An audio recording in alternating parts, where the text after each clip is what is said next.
Morning Exercises, July 13th. I will yet for this be inquired of by the house of Israel, to do it for them. Ezekiel 36:37.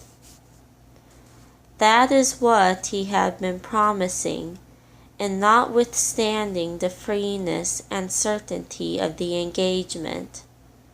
Such is the revealed will of God, and his will is law, and law from which there lies no appeal. Nothing, therefore, can dispense with the obligation of prayer. But let us look at this fact. As we have no claims upon God, and all he does for us must be from pure mercy and grace, no one can deny that he has a right to determine the way in which his favors shall be conferred, nor can it be questioned that he is the most competent judge in this case, for his understanding is infinite.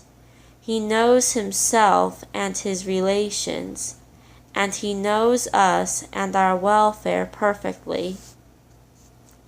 Yet let us not suppose that he acts arbitrarily, though he may act sovereignly. And let us remember, too, that his acting sovereignly does not consist in his acting without reasons, but in his being governed by reasons, which are often far above out of our sight.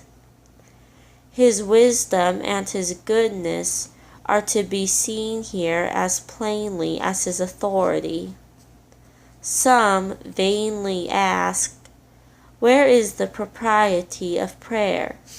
Can prayer be necessary to inform a being perfect in knowledge, or to excite a being always ready to do good, or to induce a being with whom there is no variableness to change his measures? But the question is beside the mark. What is not necessary as to God may be necessary as to us. Religion is founded not in his wants but in ours. Does not something of this kind obtain among all ranks and conditions of our fellow creatures? All parental as you are, do you always dispense with your child's asking for what he wants? As a master, though willing to forgive, do you not deem it needful to require the servant that offended you to confess his fault and implore pardon? How many are the advantages arising from God's requiring us to ask that we may have, and to seek that we may find? The exercise of prayer keeps alive a sense of our indigence and dependence.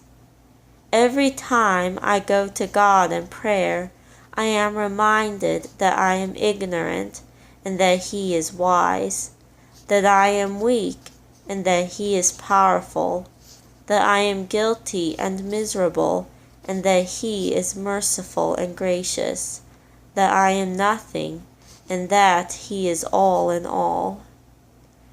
Prayer, by bringing us into the presence of God, will impress us with his excellencies, and the intercourse we have with him will lead us to admire and fear and love and resemble him.